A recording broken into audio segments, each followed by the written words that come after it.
grabar por aquí de los que necesiten.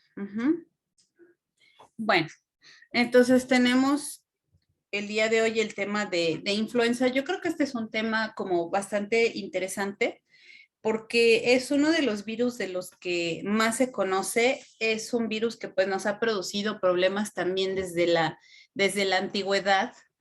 Es un virus que desde el siglo pasado pues nos está ocasionando pandemias y varias cosas, entonces realmente es un virus de gran importancia.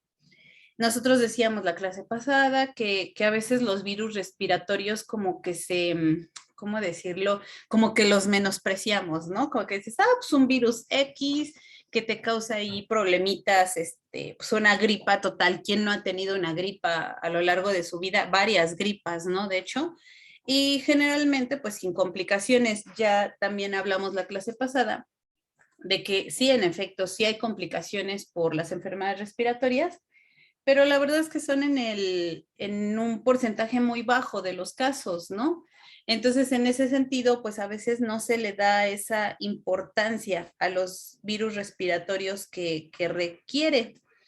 Sin embargo, influenza, a pesar de ser un virus también respiratorio, este virus sí ha tenido mucho impacto y mucha atención porque pues no causa una simple gripita, ¿no? Como otros. Influenza sí puede ser una infección grave. Y entonces, bueno, ¿qué vamos a hablar o qué vamos a ver el día de hoy? Bueno, pues vamos a hablar del virus y de su replicación. Vamos a hablar también de por qué este virus es tan variable. Vamos a hablar también de las diferentes pandemias que se han producido por influenza, aunque bueno, básicamente pues vamos a hablar de dos, ¿no? La de 1918 y la del 2009.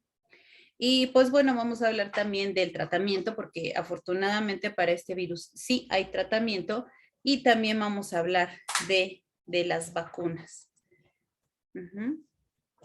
Y pues bueno, ya mencionábamos la clase pasada que pues es diferente un resfriado común de la influenza. En un resfriado común, pues la aparición de los síntomas va a ser gradual, o sea, es el típico así porque, ay, como que me estoy sintiendo mal, como que medio me empieza a doler la garganta y como que algo me va a pasar, me va a dar algo. Y mientras que en influenza, pues es de repente, ¿no? O sea, estás bien y en un momento dado, pues ya tienes la enfermedad. Y además es una enfermedad más grave, ¿no? Con fiebre, que puede ser fiebres altas, también con dolores severos, musculares, con escalofríos, con fatiga y debilidad también, pero pues no nada más así como que estés medio cansado, sino que realmente sí tienes una fatiga pues bastante fuerte.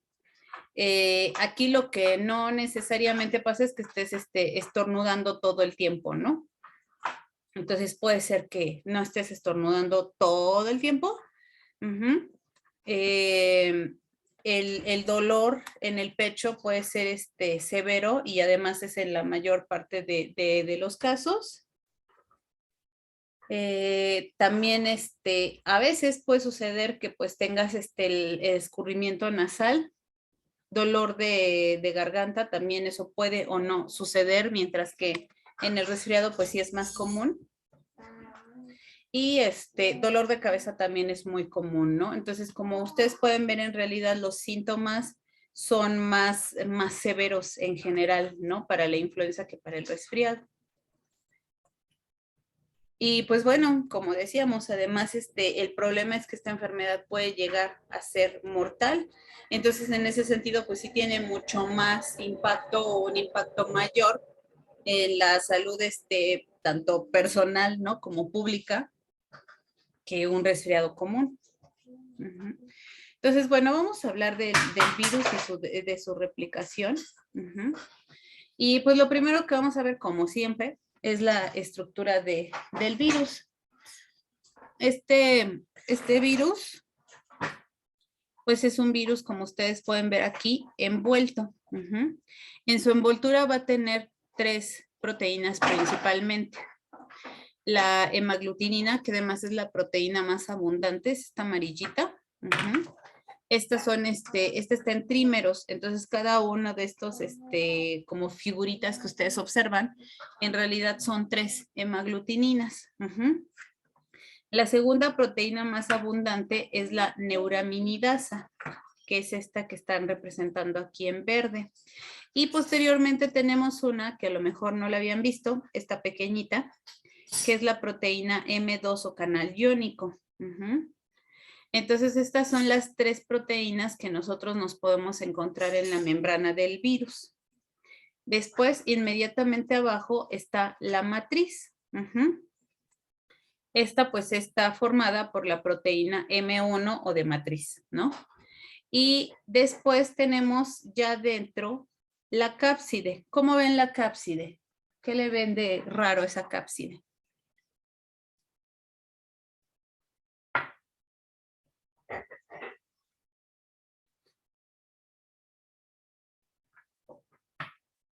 Para empezar, ¿de qué naturaleza es? ¿Icosaédrica o helicoidal?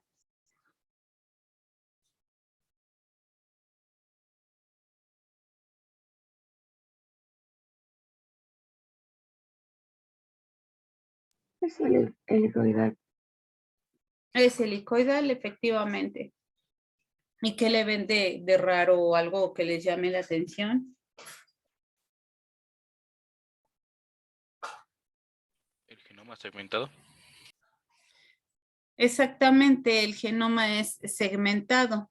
Y entonces, como el genoma es segmentado, pues obviamente también vamos a tener como diferentes segmentos, se puede decir, de, pues de la cápside, ¿no?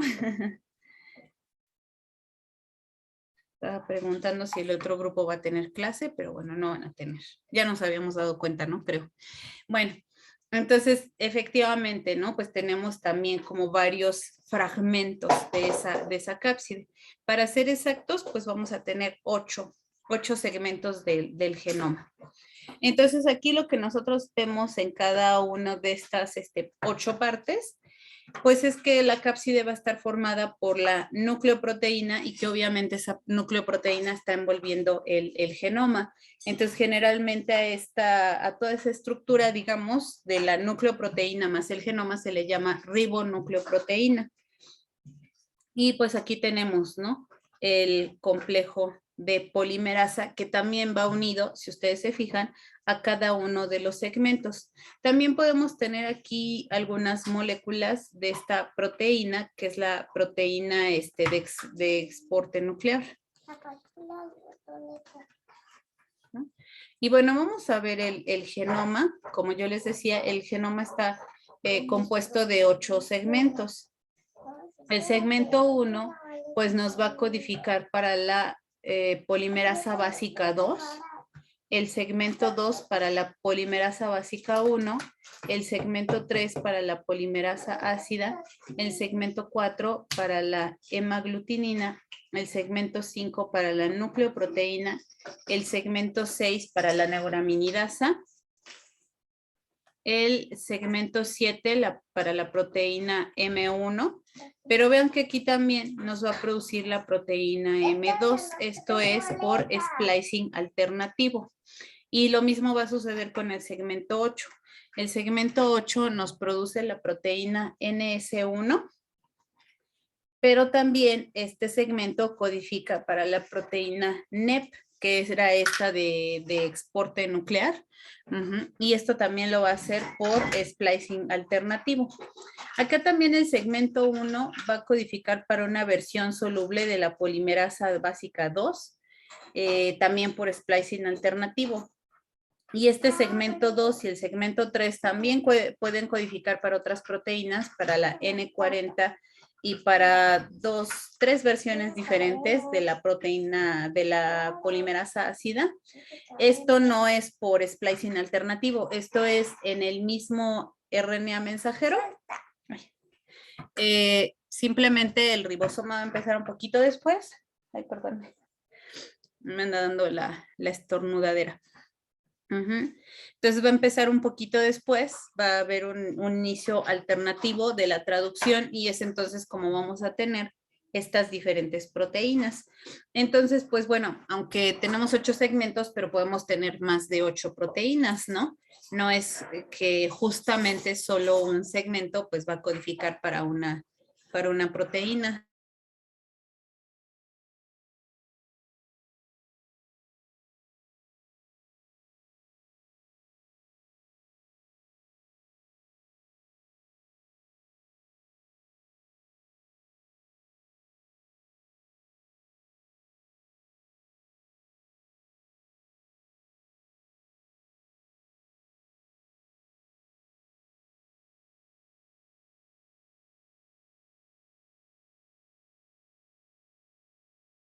Perdón, ya me anda dando el resfriado común. Bueno, entonces tenemos aquí pues las diferentes proteínas, ¿no? Que conforman a este virus. Ujú. Si nosotros hablamos de la taxonomía, vamos a ver que este virus, el ICTB, no lo clasifica dentro de un orden, sino que lo clasifica en una familia nada más. La familia es Orthomyxoviridae y pues acá vamos a tener 3 géneros: influenza A, influenza B, influenza C. Influenza A solamente tiene una especie, que es el virus de influenza A. El género influenza B también lo mismo, solo tiene una especie, influenza B. Y el género influenza virus C tiene 2 especies, ¿no? Que corresponden a influenza C. Y otra cosa importante que es bueno que ustedes conozcan, porque seguramente si buscan algún estudio sobre influenza o algo así, pues se van a encontrar con esta nomenclatura. Los virus de influenza, aunque nosotros dijimos que sí, solamente hay una especie de influenza A, una especie de influenza B o una especie de influenza C, pues tienen una gran variabilidad entre ellos. Y entonces, pues vamos a tener esta nomenclatura. Primero el tipo de virus, o sea, se tiene que indicar si es influenza A, influenza B o influenza C. Después se tiene que indicar el huésped de origen. Yo creo que ustedes ya saben que estos virus de influenza pueden afectar a diferentes especies, especialmente a lo que son los cerdos, humanos, a aves, ¿no? Aves como gallinas, patos y algunas otras silvestres. Entonces aquí se tiene que colocar el huésped de origen, excepto si son los humanos. Entonces, seguramente ustedes han escuchado influenza aviar o influenza porcina, ¿no? Y entonces es lo que dice aquí, o es lo que se tiene que colocar aquí, el huésped de origen.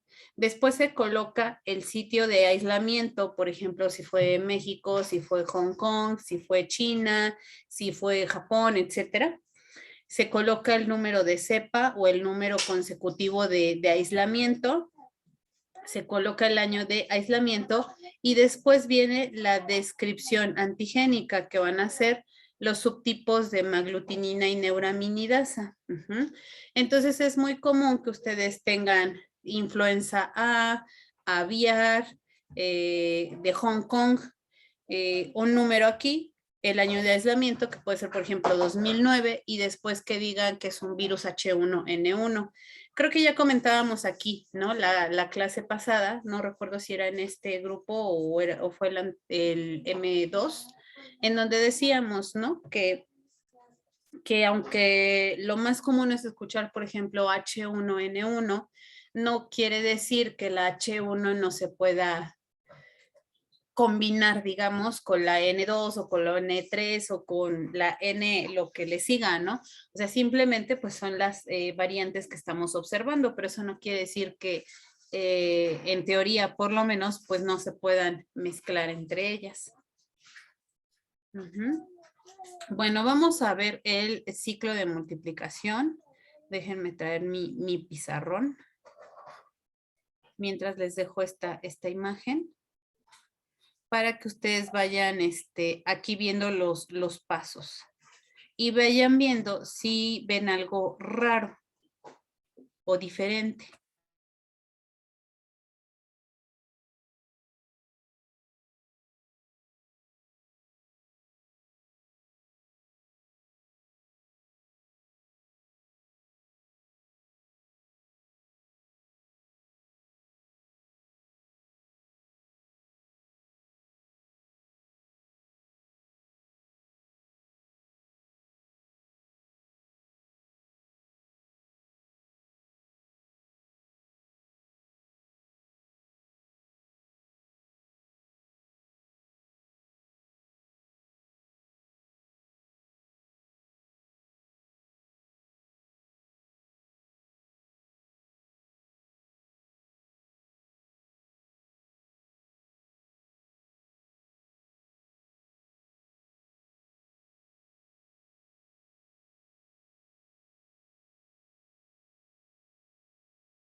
Listo.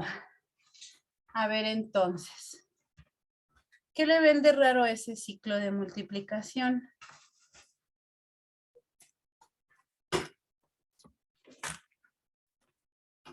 No le ven nada raro. Si nosotros decimos que este ciclo, este virus es un virus del grupo de Baltimore 5, que son los virus, esto no lo he dicho, de RNA de una sola cadena de polaridad negativa. ¿Ustedes a qué virus se esperan que se parezca su replicación o su multiplicación?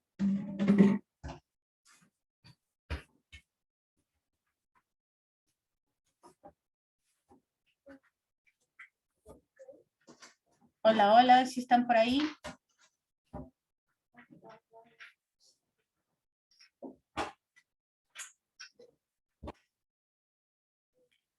Pues tal vez al otro virus de cadena, de RNA de cadena negativa que sería paperas. Exacto, nosotros revisamos nuestros virus de cadena negativa. Un ejemplo fue paperas, otro ejemplo fue ébola.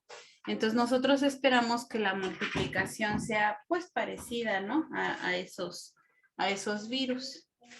¿Y qué es lo que vemos? Si es parecida o no será parecida.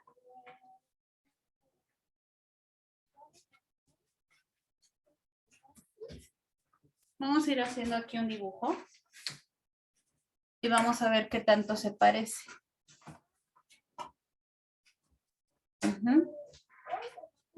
Bueno, entonces primero pues este virus va a llegar a esta célula y la hemaglutinina, que bueno, en este dibujito que tengo aquí, está representada por esta como florecita de color moradito o vino, no sé cómo la vean ustedes. Yo digo que está más morada que vino, pero bueno, a lo mejor ustedes en la pantalla la ven diferente. Y esta hemaglutinina o HA se une al ácido ciálico. Esta es una molécula en realidad pues muy común en las células. De hecho, pues más bien nada más es un azúcar, ¿no? Que está pegado a varias proteínas. Entonces, pues es una molécula relativamente común. ¿A qué células, por cierto, creen ustedes que se une este virus de influenza?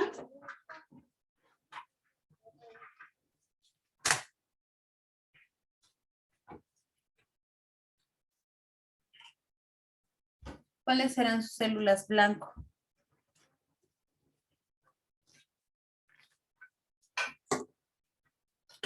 Se ve que es lunes por la mañana, ¿verdad? Estamos todos así como de, ay, no me pregunte, por favor. Pues células de la mucosa respiratoria. Ajá, exactamente. Van a ser células del epitelio respiratorio. Entonces, esas van a ser las principales células a las que esto se va a unir. Entonces, pero bueno, eso no quiere decir que sean las únicas células, pero sí, principalmente células de la mucosa respiratoria. Entonces, pues llega esta hemaglutinina y se une al ácido ciálico y eso va a inducir una endocitosis. Entonces, el virus va a quedar acá dentro de un endosoma. Bueno, lo voy a poner acá. Aunque me queda un poquito lejos, pero bueno. Bueno, si no lo ponemos aquí de este lado. Para que quede más cerquita. Se vean como los pasos, ¿no? Y entonces aquí se forma un endosoma. ¿Qué es lo que va a suceder en este endosoma?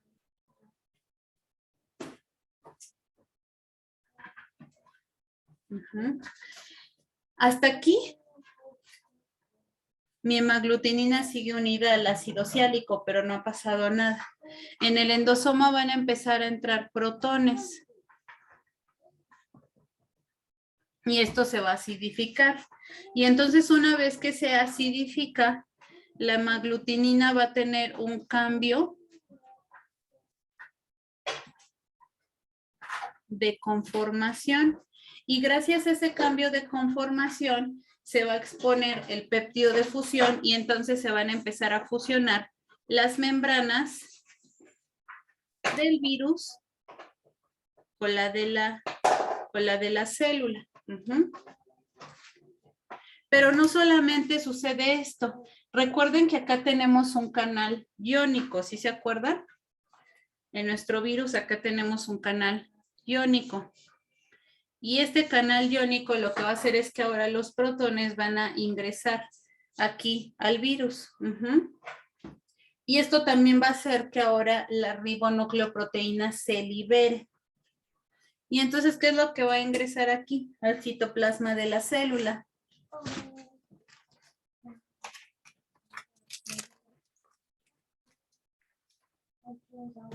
El genoma.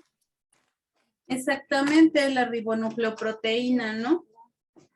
Estos 8 fragmentitos. Estos 8 fragmentos de la cápside, o como yo les decía, la ribonucleoproteína, que generalmente se abrevia así, RNP, estos llegan al citoplasma. Si nosotros decimos que pues este es un virus de RNA de una sola cadena de polaridad negativa, pues nosotros en realidad lo que esperaríamos es que este virus empezara aquí pues todas sus funciones. ¿Y cuál tendría que ser el primer paso? Recuerden que este es RNA de una sola cadena de polaridad negativa. ¿Qué cree lo que sería lo primero que tiene que suceder con este genoma? Que se tienen que convertir a RNAs mensajeros. Ajá, que se tiene que utilizar como molde para sintetizar RNAs. Y efectivamente eso es lo que va a pasar con este virus. Pero aquí el problema o la diferencia de este ciclo de multiplicación con otros virus es que esto no se va a producir aquí en el citoplasma, sino que estos fragmentos tienen que ingresar al núcleo de la célula. Entonces aquí esta es la gran diferencia de este ciclo de multiplicación con otros ciclos de multiplicación de virus de una sola cadena de RNA de polaridad negativa. Bueno, de hecho, es una diferencia con respecto a casi todos los virus de RNA. Veíamos, por ejemplo, polio se replica en el citoplasma, ¿no? Ébola en el citoplasma, paperas en el citoplasma, ¿cuál otro vimos? Rotavirus en el citoplasma, ¿no? La gran mayoría de virus de RNA se replica en el citoplasma, pero no, resulta que se va aquí al núcleo. Y entonces en el núcleo, efectivamente, el primer paso, justo como lo dijo San Edgar, lo primero que va a suceder es que se van a sintetizar los RNAs. Los RNAs mensajeros. Como ya decíamos, ¿no? Aquí cada fragmento, pues me va a producir un RNA mensajero. Si aquí tengo 3, pues bueno, se me van a producir 3 RNAs mensajeros, ¿no? Aquí 2. ¿Y quién me va a hacer esa síntesis de RNAs mensajeros?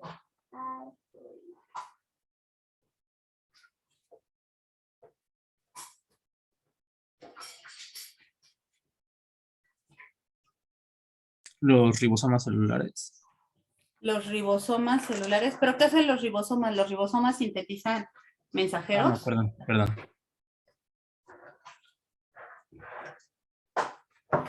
No, los ribosomas más bien están acá afuera y pues se encargan de la traducción. O sea, una vez que ya estén listos estos RNAs, entonces ahora sí van a salir y se van a traducir en proteínas. Pero entonces, ¿quién me hace la síntesis de esos mensajeros? ¿Quién creen? Pues la transcriptasa. ¿La quién, perdón, Jimena? No entendí.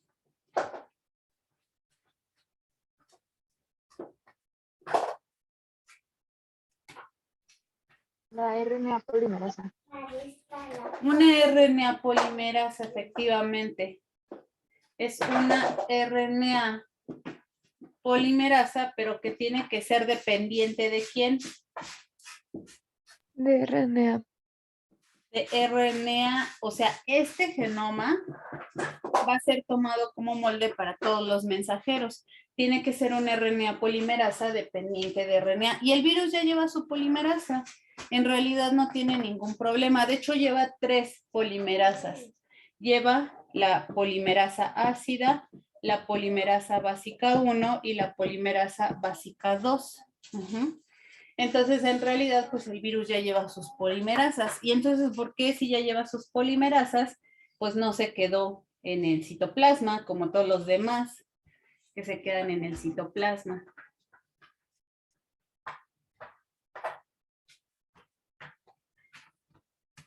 Pues bueno, resulta que aquí la principal polimerasa que nos va a sintetizar los mensajeros es la polimerasa ácida. Esta es la que me va a sintetizar los mensajeros.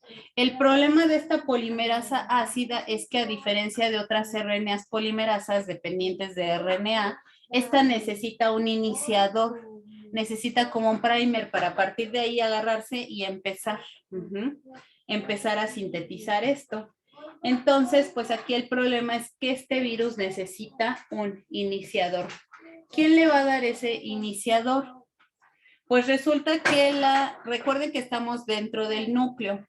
Dentro del núcleo pues está funcionando la RNA polimerasa 2 de la célula, ¿no? Esta RNA polimerasa, pues a quien toma de molde es al DNA de doble cadena. O sea, la RNA polimerasa la RNA polimerasa celular no va a venir aquí a meterse con los RNAs del virus, porque no los puede reconocer. Esto es RNA y ella lo que utiliza es un DNA. Entonces, por acá nosotros tenemos el DNA de la célula de doble cadena y a partir de aquí, pues viene la RNA polimerasa y pone el cap y empieza a sintetizar, ¿no? Los RNAs mensajeros. O bueno, más bien se sintetizan los RNAs mensajeros y se le va poniendo su cap. Entonces, lo que hace la polimerasa básica 2, esta es muy listilla, porque la polimerasa básica 2 lo que hace es venir, tomar estos mensajeros que me está haciendo la célula y entonces agarra el cap y se lleva un cachito y lo corta. Y entonces este cap con un cachito de RNA mensajero celular es el iniciador para que ahora sí la polimerasa ácida junto con la polimerasa básica 1, que es un cofactor de la polimerasa, pues empiecen a sintetizar los mensajeros del virus a partir de este cap que ya le robaron a la célula. Es por eso que este virus, Elenita, silencio, es por eso que este virus tiene que llegar al núcleo. Porque, bueno, están de acuerdo que en el citoplasma, pues sí hay algunos, o hay muchos RNAs mensajeros que llevan su cap y todo esto, ¿no? Pero obviamente la concentración de mensajeros en el núcleo, pues va a ser mayor porque son los que se están produciendo ahí. Además, también la ventaja de estar dentro del núcleo, recuerden que otros virus de RNA muchas veces hacen vesículas, ¿no? Para como protegerse de que todas estas proteínas, estos receptores de tipo TOL y todos esos, pues vean que se está produciendo un RNA de doble cadena. Entonces, pues dentro del núcleo, pues ya no tiene tampoco la necesidad de hacer eso, ¿no? Porque pues dentro del núcleo no tenemos ese tipo de receptores y la célula no se va a dar cuenta de que se están produciendo RNAs de doble cadena. ¿Hasta acá vamos bien? Sí, profesor. Sí, Entonces, en realidad aquí también no es ni siquiera que la polimerasa básica 2 haga esos iniciadores que necesita el virus, sino que más bien se los roba a los mensajeros celulares y eso es lo que va a utilizar. Ahora sí, ya que se produjeron los RNAs del virus, estos RNAs del virus van a salir aquí. El ribosoma los va a leer y entonces se van a empezar a producir todas las proteínas del virus. Entonces, pues eso me va a incluir, pues, por ejemplo, aquí las hemaglutininas, ¿no? Todas estas se van a estar aquí produciendo, se van a estar expresando, Se me anda cayendo. Bueno, se desmayó esta hemaglutinina, quién sabe por qué.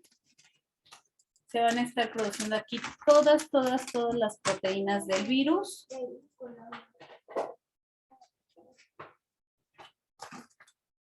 La neuraminidasa también. ¿Y qué nos va a hacer falta? Bueno, ahí está ¿La la cápside? imagen. Nos va a hacer falta la cápside. También esas proteínas se están produciendo.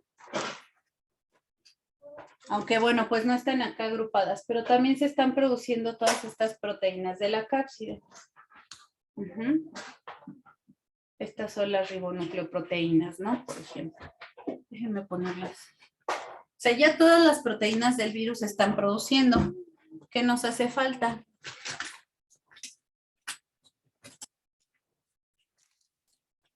Es el RNA de polaridad negativa.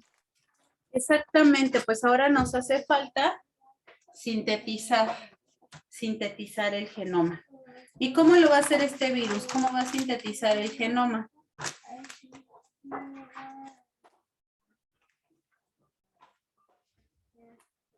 De igual forma va a utilizar la RNA polimerasa dependiente de RNA. Exactamente, de la misma manera hay algunos que se desmayan. Efectivamente, también con sus RNAs polimerasas, pues va a empezar a sintetizar el genoma. ¿A quién creen que tome como molde? Vamos a quitar esto de los iniciadores.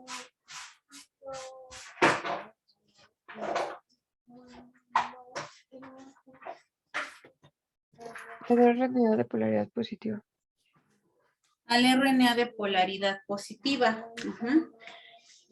Pero bueno, aquí podríamos decir, bueno, pues como este fragmento, digamos, sintetiza un RNA mensajero, que es exactamente el complementario, pues estamos de acuerdo que este RNA mensajero pues podría servir, ¿no? Como molde para ahora sintetizar las cadenas negativas. ¿Pero qué creen que no? Aunque este mensajero, decíamos que por ejemplo en el caso de ébola o en el caso de paperas, pues sí teníamos mucho problema, ¿no? Porque era una sola cadena así larga que tenía varios genes y entonces los RNAs mensajeros pues se producían, ¿no? Pues un gen que pues no era lo mismo a todo el genoma, entonces se tenía que sintetizar un complementario de todo el genoma. Y entonces aquí podríamos decir, bueno, pues este mensajero sí es complementario a cada una de las partecitas del genoma, pero resulta que aunque sí sean complementarios, se van a sintetizar otras cadenas positivas que no son mensajeros.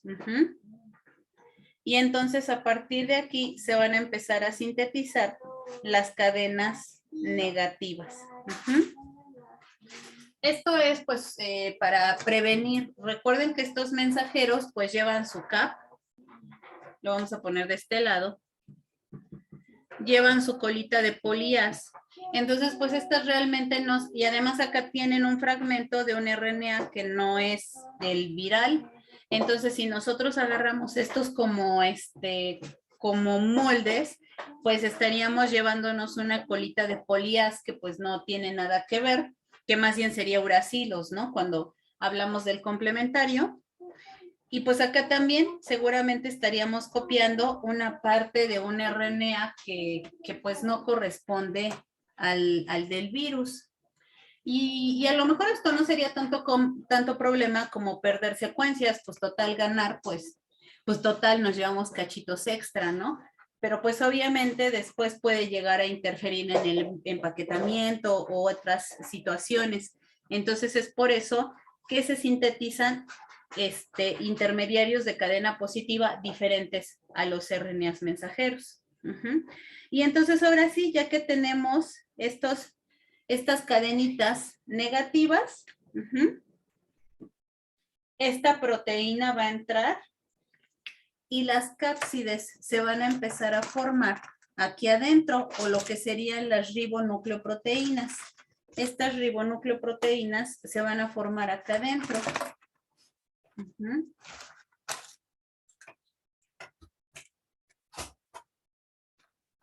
Acá se va a llevar a cabo el ensamblaje en el núcleo. Y del núcleo, pues estas cápsides van a tener que salir, ¿no? Ya una vez que estas cápsides salen, pues lo único que vamos a hacer es que el virus va a empezar a ensamblarse y a salir por exocitosis. ¿Cuál creen ustedes que podría ser un problema en el ensamblado de estos virus?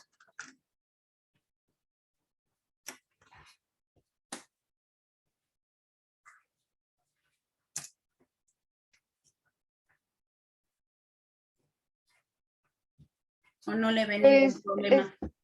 Pues tienen que entrar todos los fragmentos. Bueno, eso me pareció a mí que tienen que entrar todos los fragmentos y pueden entrar demás. Pues no sé si eso sea posible. Exactamente, aquí el problema sería que, bueno, tienen que ser 8 fragmentos, pero además no pueden ser 8 fragmentos o no debieran ser 8 fragmentos al azar. O sea, tendría que ser uno del segmento 1, del segmento 2 y así sucesivamente, ¿no? Hasta el 8. Entonces, pues bueno, se ha visto que efectivamente esta situación no es al azar. Si fuera al azar, pues imagínense la cantidad de combinaciones posibles y la cantidad de virus defectuosos, ¿no? Que podrían salir de toda esta mezcolanza. Y se ha visto que realmente no sucede así. O sea, sí hay virus que salen defectuosos, ciertamente, pero la gran mayoría no, ¿no? O no en una proporción, pues así como para que se vea que es al azar. Entonces se ha visto que sí, hay forma aquí de que las secuencias se seleccionen. Y entonces se ha visto que pues sí hay secuencias específicas para cada segmento que interactúan con la proteína de matriz y con la polimerasa de una forma específica, de tal manera que se van a seleccionar específicamente un segmento de cada uno para que salgan 8 segmentos. Y sí hay posibilidades de error, pero no es al azar. O sea, el error es pues digamos mínimo, ¿no? ¿Hasta acá vamos bien? Sí, de hecho yo quería decir que en esa pregunta que hizo, quería ver si podía influir el tamaño, porque pues finalmente se nucleó. Entonces puede influir el tamaño porque finalmente es más grande que un RNA, desde luego. ¿El tamaño de cada segmento, te refieres? Ajá, de los que entran y así. O sea, como que si están todos y si pensamos que pueden entrar al mismo tiempo, pues no es como que puedan hacer tantos poros al mismo tiempo. Yo creo que deberían de tener como que una secuencia de tu primero, tu después, porque pues si no, pues no funcionaría bien pues la membrana interna. Sí, exactamente. Tienes razón. Bueno, no sé si a lo mejor sea tan ordenado, no sé si alguien ya lo haya investigado, porque también en realidad esto, hasta donde yo sé, todavía no se sabe con exactitud cuáles son las secuencias de importancia, ni exactamente cómo se lleva esta selección, pero sí se ha visto que sí hay una selección. Entonces, seguramente incluso está ordenada, ¿no? Como bien dice Cintia, o sea, de que a lo mejor entra un segmento primero y otro. Sí debe de haber aquí algún, pues alguna forma incluso de hacerlo de manera ordenada para garantizar que efectivamente estamos metiendo un segmento de cada uno. Y entonces, pues ya que tenemos estos 8 segmentos, entonces ahora sí van a salir los virus.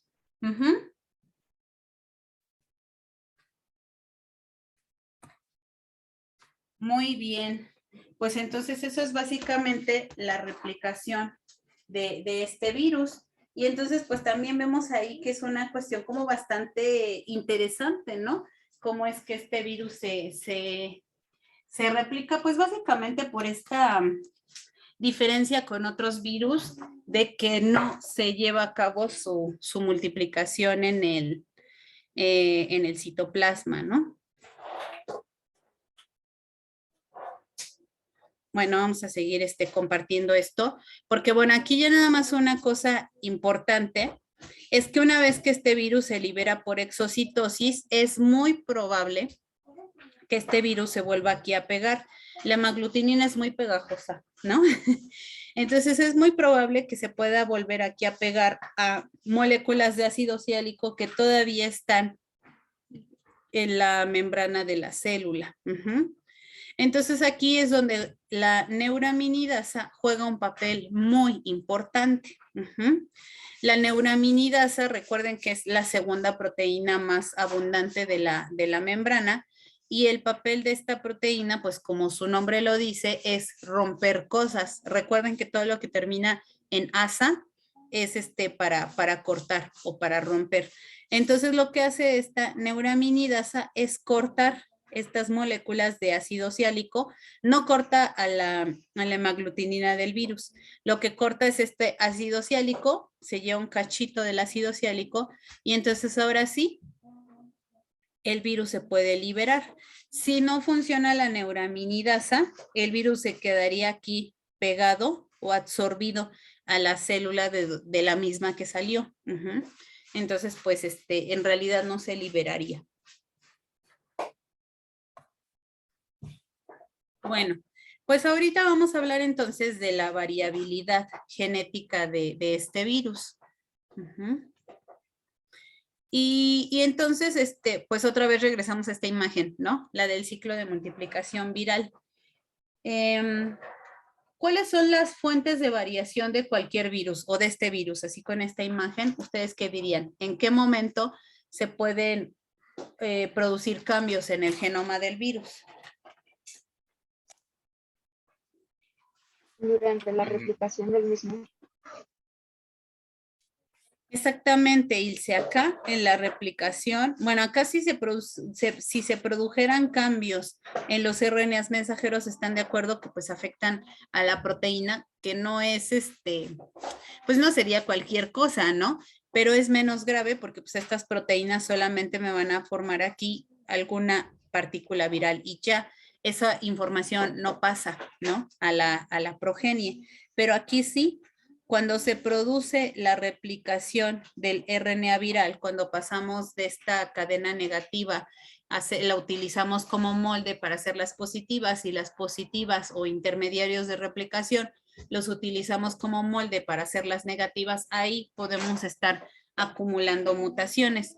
Recuerden además que las RNAs polimerasas dependientes de RNA, pues tienen esta pues característica, ¿no? De que se equivocan un poquito más de lo que hacen las DNA polimerasas.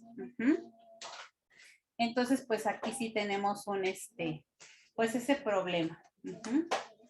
Pero no sé si alcanza, esto se le llama drift antigénico, que es la deriva génica, o sea, son las mutaciones normales, digamos, que vamos a tener en cualquier virus. Pero además influenza pues tiene otro tipo de variación. Y la otra variación pues es el shift antigénico. Ahorita déjenme, les voy a volver a poner este pizarrón. Nada más déjenme quitarle aquí todas las cositas que le había puesto. ¿Qué es eso del shift antigénico? Pues es lo que llamamos recombinación. ¿Y qué querrá decir recombinación?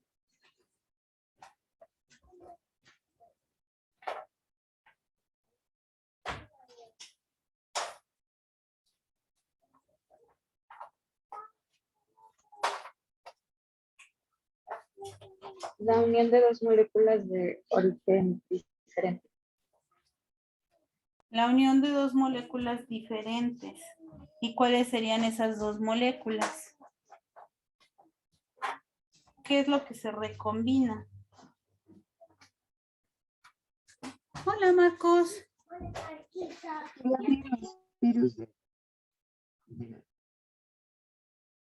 ¿Qué se recombina, Jime? Perdón, no te entendí. Pues serían en este caso puede ser la HA o la NA de diferentes virus.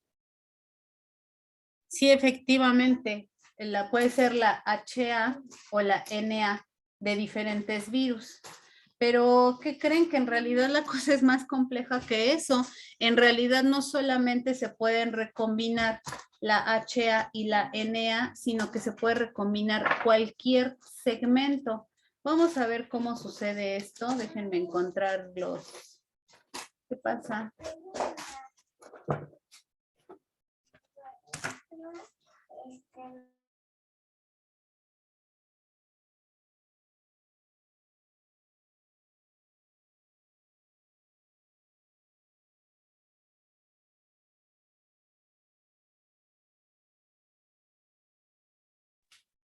Bueno, entonces, pues nosotros siempre hemos visto, ¿no? O les he mostrado estas imágenes donde un solo virus pues se une a una sola célula, ¿no?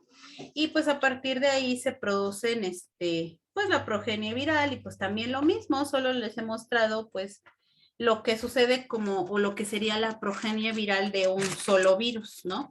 Como que no hemos visto otras posibilidades. Pero resulta que una misma célula, por ejemplo, esta célula, pues en realidad sí se puede infectar con 2 o más virus. O sea, no nada más es de que, pues esta célula solamente se va a infectar con uno. O sea, no es como los óvulos y los espermatozoides, ¿no? Que, pues ya cuando esta célula recibe a un espermatozoide, ya modifica sus membranas para que ya no pueda entrar otro. Aquí realmente lo que puede suceder es que sí, puedan entrar dos virus, ¿no? Y entonces puede entrar este virus que yo estoy representando en verde y puede entrar este virus que estoy representando en rojo. Entonces sucede lo mismo, ¿no? Aquí las hemaglutininas van a entrar, se va a producir la endocitosis y entonces lo que va a entrar aquí, ¿están de acuerdo? Son los 8 segmentos verdes. Déjenme poner 1, 2, 3, 4, 5, 6, 7 y 8 segmentos verdes.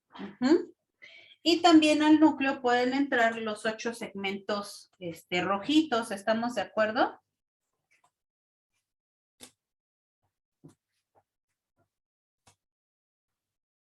Uno, 2, 3, 4, 5, 6, 7 y 8. Entonces aquí cada uno por separado, pues lo que va a producir, pues obviamente son sus mensajeros primero. Y entonces vamos a estar produciendo proteínas verdes. Y déjenme, creo que no tenía yo el verde, sí tenía yo uno verde por acá. Bueno, acá está, ¿no? Vamos a estar produciendo estas proteínas, bueno, que más bien ahí son azules, pero ustedes imagínense las que son verdes, de todo tipo, ¿no? La polimerasa, todas las neuraminidasas, todas las vamos a estar produciendo proteínas verdes y vamos a estar produciendo proteínas rojas, que mis rojos ya no funcionaban, pero igual las vamos a poner negras, ¿no? Para que sean diferentes. Pero decíamos, al final, pues las proteínas no es tan dramático. Aunque sí, obviamente van a ensamblarse y todo, se pueden ensamblar de forma mezclada estas proteínas, ¿estamos de acuerdo? Pero ¿qué otra cosa va a suceder que en realidad es más grave? Pues que estos van a producir sus cadenas positivas que me van a servir como molde para los genomas. Y lo mismo ¿no? Me va a sintetizar pues todas las cadenas positivas que me van a servir de molde para más cadenas negativas. Y entonces yo cuando esté sintetizando, pues en realidad la progenie viral, pues entonces voy a estar sintetizando aquí, pues una mezcla de genomas verdes y de genomas rojos, ¿no? Aquí voy a tener una mezcla. Creo que yo tenía muchos verdes y rojos, pero ya no tengo. Bueno, entonces aquí se van a estar produciendo una mezcla y todos estos van a empezar a salir aquí al citoplasma.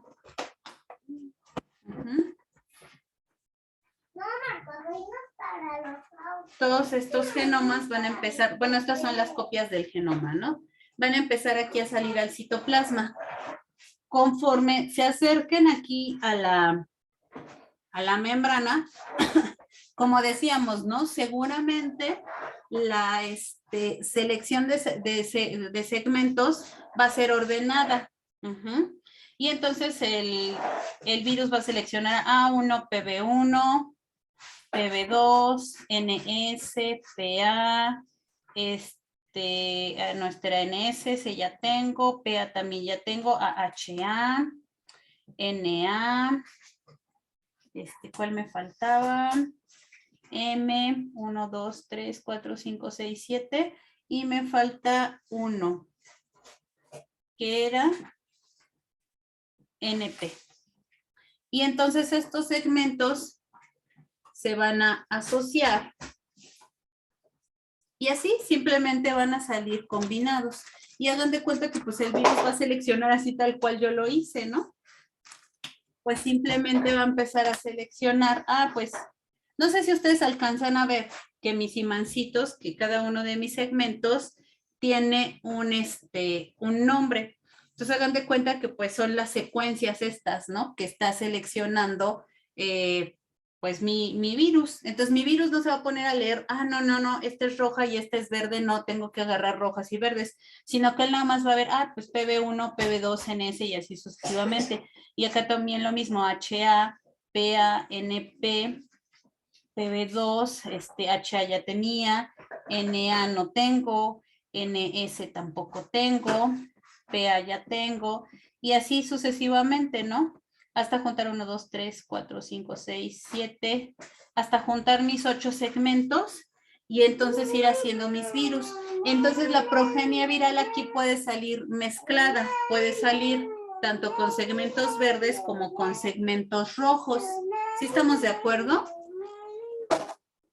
Y entonces es ahí donde se va a llevar a cabo la recombinación de los genomas. Y es entonces ahí donde no solamente se puede mezclar, porque aquí, por ejemplo, nos quedó HA y NA roja. Pero aquí, por ejemplo, nos quedó HA. Aquí me quedó justamente HA y NA verde. Las dos verdes y aquí me quedaron las dos rojas. Pero vean que todo lo demás se me empezó a mezclar. Entonces es más complejo que solamente mezclar a la hemaglutinina y a la neuraminidasa. En realidad se me pueden mezclar todos los segmentos del virus y entonces por eso creo que ya no nos extraña que de repente teníamos un H1N1 que es diferente de otro H1N1. ¿Por qué? Porque aunque los dos son H1N1, o sea, a lo mejor los dos son verdes, pero a lo mejor los otros segmentos son de color rojo. ¿Sí me explico?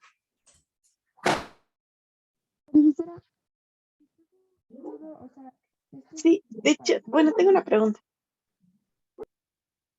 ¿Profesora? Sí, adelante, Cintia. Aquí.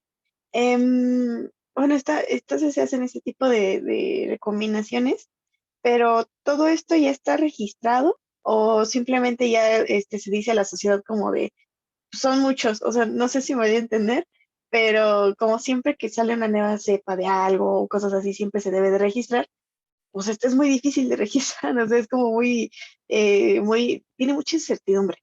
Entonces, ¿cómo lo maneja pues, la Organización de la Salud para pues, decir esto? ¿Cómo lo dice? Fíjate que de hecho esa es una muy buena pregunta y muy interesante porque efectivamente no, es muy complejo todas estas variantes que pueden surgir, ¿no? Entonces sí, efectivamente hay organismos, por ejemplo la CDC, la Organización Mundial de la Salud, de forma, digamos, nacional, digo, no solo en México, en muchos países, hay centros de seguimiento pues para influenza. Y entonces lo que se hace es ir monitoreando, ¿no? Las cepas, justamente irlas secuenciando, porque pues es la forma que tienes de registrarlas. Tú vas secuenciando y vas viendo no solamente estos cambios de segmentos, o sea, no solamente si el virus sigue siendo verde o rojo o tiene una mezcla de verde más rojo, sino que pues puedes ir midiendo, ¿no? Incluso mutaciones puntuales. Entonces, ese es un seguimiento que se va dando de forma continua. Lo íbamos a ver al último, pero bueno, creo que es importante verlo desde ahorita. Entonces, sí se le va dando un seguimiento. De hecho, déjenme, les muestro aquí la presentación.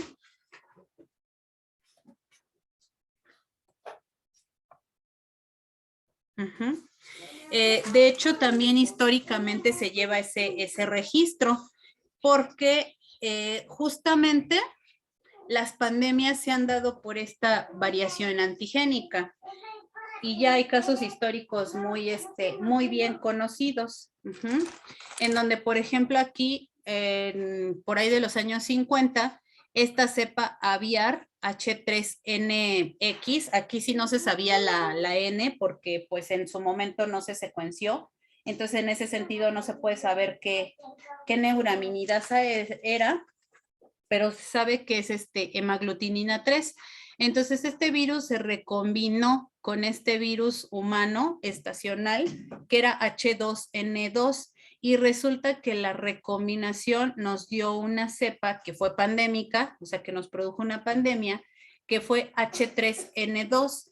Entonces este virus, más bien ¿no? El azul tomó como que este gen, que era el de la, bueno, primero, el de la hemaglutinina 3 de este virus aviar, pero no solamente ese, sino que también tomó el PB1, que era de la polimerasa básica 1, también lo tomó de este virus aviar. Entonces, pues es como les digo, en realidad no solamente se pueden recombinar, y vean, ¿no? Aquí no salió, por eso se los pintan así, que tiene esta hemaglutinina roja y tiene esta neuraminidasa azul. Y después ya por además cambios antigénicos menores, o sea, mutaciones puntuales, después este virus se volvió estacionario, o sea, se fue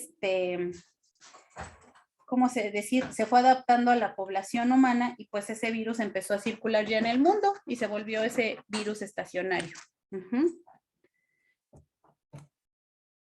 Entonces, bueno, antes de avanzar un poquito más, sí me gustaría darles estas definiciones que en realidad, yo creo que no son nuevas para ustedes, pero pues sí es importante que por cualquier cosa, pues mejor las revisemos. Tenemos en cuanto a la presentación o a la época en la que se presentan dos tipos de influenza. Tenemos la influenza estacional y la influenza pandémica. La influenza estacional, pues es esta que se va a producir por virus que están circulando normalmente en cada año, en cada estación. O sea, estos virus que simplemente tienen alguna mutación puntual. Después viene lo que es la influenza pandémica. La influenza pandémica, pues es esta influenza que solamente se va a producir en ciertos momentos de la vida, cuando de repente surge una cepa nueva y nos va a dar o nos puede dar un brote global de un nuevo tipo de influenza. Y bueno, también tenemos ya en cuanto a las especies, pues tenemos obviamente la influenza humana, que pues les da a los humanos, la influenza aviar, que más bien solamente encontramos en aves, y la influenza porcina, que va a ser pues usualmente en cerdos. Entonces, como les digo, en realidad estas definiciones no tienen mayor complicación, ¿no? ¿Cuáles son los tipos de influenza que van a afectar a cada especie? Pues generalmente el tipo A afecta a aves y a cerdos y a humanos, mientras que los tipos B y C son casi exclusivos del humano, pero además incluso dentro del tipo A hay algunas hemaglutininas que tienen preferencia, no quiere decir que sean exclusivas, pero sí tienen preferencia por los humanos. Por ejemplo, el H1, el H2 y el H3, aunque pues sí se ha visto que pues también pueden infectar a otras especies. Entonces, ¿cómo es que sucede esto de las recombinaciones?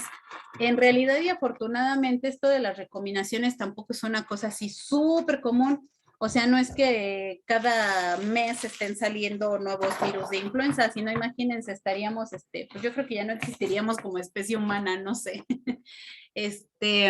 Si bien estas recombinaciones son comunes, pero no son tan comunes, ¿no? Y entonces, ¿qué es lo que observamos? Como ya les dije, pues vamos a tener influenza aviar, que generalmente va a estar afectando pues a las aves. Y entonces va a estar afectando, por ejemplo, aquí a aves salvajes, también a aves que son domésticas, ¿no? Por ejemplo, los patos, las gallinas, los pollos, todos esos van a ser afectados pues por estos virus, ¿no? Y ahí los tenemos. Pueden ser, por ejemplo, ahorita ejemplos muy, muy puntuales, el H5N1 o el H7N9, que pueden estar afectando casi exclusivamente a las aves, ¿no? Entonces, esos son como nuestros ejemplos más, pues digamos, actuales, de virus reales, ¿no? Que están afectando a las aves. Estos virus de aves, en realidad es muy difícil que pasen a los humanos, como ya les decía, ¿no? Si hay una cierta predilección de hemaglutinina, se puede decir, pues por su especie. Ujú. Entonces es difícil que esos pasen a los humanos. Ujú. Los virus de humano no es también sumamente difícil, por no decir que casi imposible, que pasen a las aves, ¿no? Pero ¿qué es lo que sucede? Resulta que tanto los virus aviares como los virus humanos pueden infectar a los cerdos. Y entonces es aquí donde se da la recombinación. O sea, más que nada la recombinación se puede dar aquí en los cerdos. Ujú. Y entonces ya de los cerdos, pues muchas veces salen diferentes combinaciones que ahora es posible que afecten especialmente al humano. Casi esto de que pasen del cerdo a las aves no se ve tanto, ¿no? Pero pues también podría suceder. Entonces es así como de repente, pues nos sale un virus nuevo, o sea, un virus que normalmente no teníamos, ¿no? Y entonces se da un brote. Un brote se le llama cuando pues solamente tenemos un cierto número de casos, que obviamente no esperamos, pero pues es un número reducido. Ya podemos pasar a la fase de epidemia cuando ya realmente de este humano o de un cierto número de humanos, entonces ahora sí ya pasamos pues a un gran número o un número mayor de humanos. Y entonces eso ya se le llama epidemia. Y ya esta epidemia pues se puede limitar, ¿no? A un cierto número de personas o a una cierta región. Y posteriormente vamos a tener lo que podría ser una pandemia, que es entonces cuando ahora sí ya vamos a tener al virus en varias regiones o incluso en diferentes países, ¿no? Y entonces, pues aquí también podemos tener diferentes etapas digamos, de pandemia. Puede ser la etapa 5, que es en 2 países, o la etapa 6, cuando ya está diseminado en más de 2 países y ya pues, puede llegar a todo el mundo. Ujú. ¿Y por qué será? ¿Por qué será que los virus aviares no pueden infectar tan fácil a los humanos? Los pueden infectar solamente en ciertos casos, ¿no? Por ejemplo, en el caso de veterinarios o granjeros que están así súper en contacto con animales, ¿no? Que por ejemplo los están manipulando, como aquí se ve en esta imagen, que por ejemplo el granjero o esta persona está como muy cerca, incluso está cargando al animalito. O, por ejemplo, están muy en contacto con sus heces, o por ejemplo, las aves también al aletear, pues nos van a producir estos aerosoles donde podemos pues estar pasando el virus. Ujú.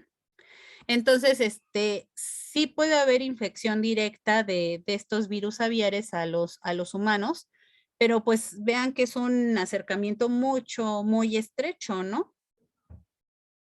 Ujú. Y en grandes cantidades, tiene que entrar el virus en grandes cantidades. ¿Por qué creen que sea esto posible? ¿O de qué dependerá? ¿Por qué será esta como especificidad entre especie? Que bueno, no es así tan absoluta, digamos, pero pues sí es muy marcada.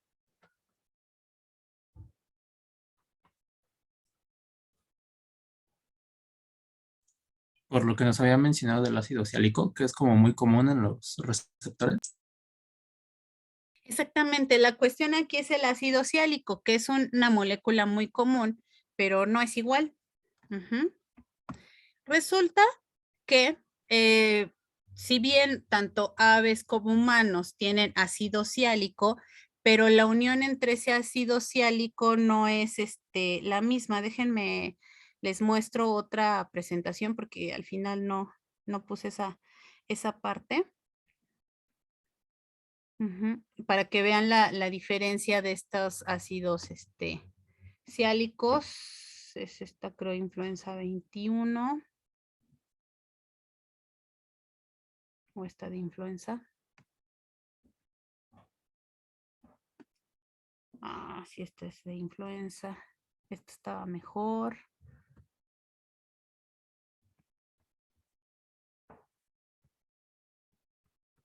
Déjenme la encuentro. Creo que acá está.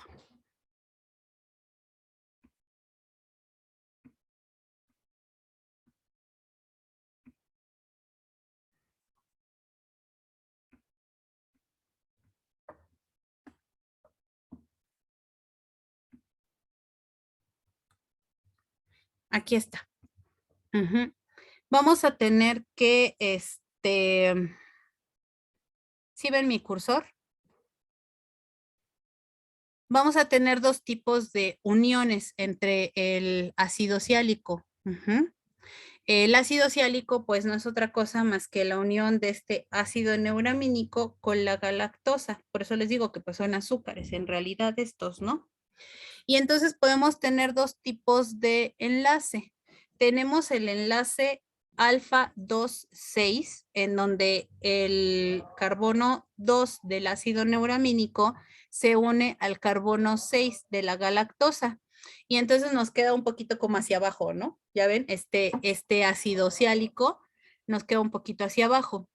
Mientras que el enlace alfa 2,3 igual, ¿no? Es del carbono 2 del ácido neuramínico, pero aquí más bien el carbono que se está uniendo es el carbono 3 de la galactosa. Y entonces esto nos va a dar una estructura como más parejita, ¿no?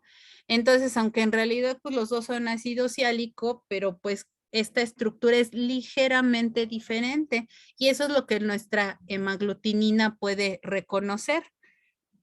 O diferentes tipos de hemaglutinina van a tener pues una mayor afinidad a este enlace 2,6, que es como donde nos quedaba un poquito más curveado, o con este enlace alfa 2,3. Entonces déjenme, me regreso a la otra presentación, que es la que está como actualizada para esta clase. Y pues bueno, entonces nosotros lo que vemos es que en los humanos principalmente tenemos receptores alfa 2,6, mientras que en todo el tracto digestivo de las aves tenemos estos receptores alfa 2,3, o sea, que estaba como más derechito, ¿no? Sin embargo, recientemente, bueno, ni tan recientemente, ya como por ahí del 2005 o algo así, se vio que los humanos también pueden tener receptores alfa 2,3, que serían los mismos que del pollo, aunque en mucha menor cantidad y solamente en los bronquiolos. Es por eso que sí es posible que virus aviares pues infecten a humanos, pero pues tienen que ser virus aviares que lleguen en mucha cantidad, ¿no? Porque recuerden que pues tienen que pasar todas las vías respiratorias altas y pues llegar realmente a los bronquiolos pues para poderse replicar.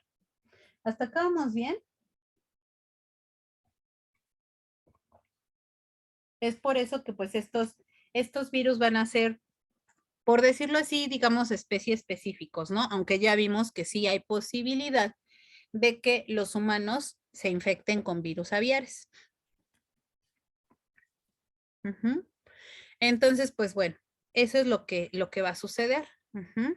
Ahora, pues una vez que estos virus aviares han pasado a los humanos, puede ser que los humanos, pues simplemente se limite en este humano, o puede ser que pase a otros humanos, o como decíamos, ¿no? Si hablamos, por ejemplo, ya de interacciones entre especies, pues puede ser que en el cerdo haya estas mezclas y entonces virus que, no sé, si aquí, por ejemplo, teníamos un H3NX, como mostrábamos en esta imagen, que era aviar, pues una vez aquí en el cerdo, si se mezcla con con uno de humano, pues pueden salir virus nuevos, ¿no?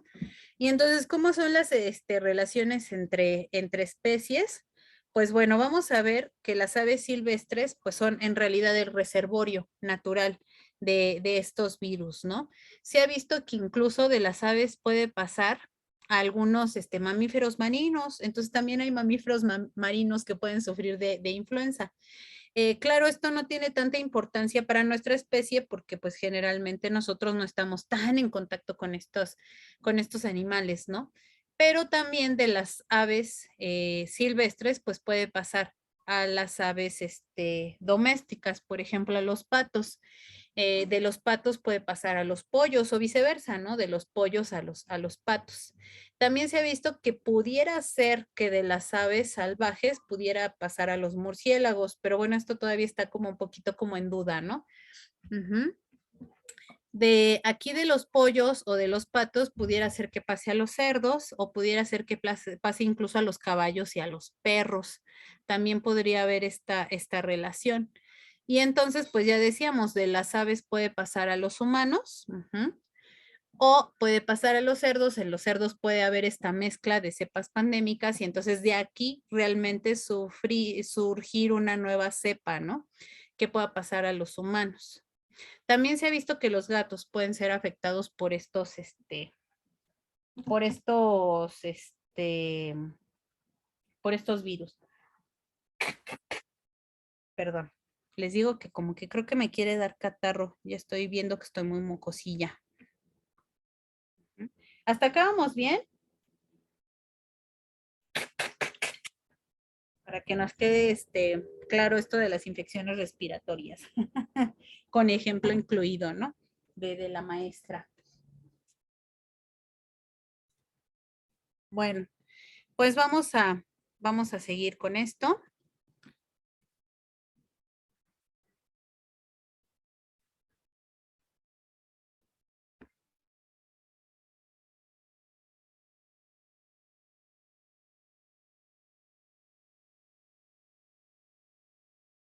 Y pues bueno, vamos a hablar de las pandemias producidas por influenza, porque bueno, ya estamos viendo, ¿no? Y como ahorita decía Cintia, bueno, ¿y si hay registro de todo esto? Sí lo hay, afortunadamente. Obviamente, tal vez no de absolutamente todos los virus que hayan surgido, pero por lo menos sí de los virus de importancia, ¿no? Y ahorita vamos a ver.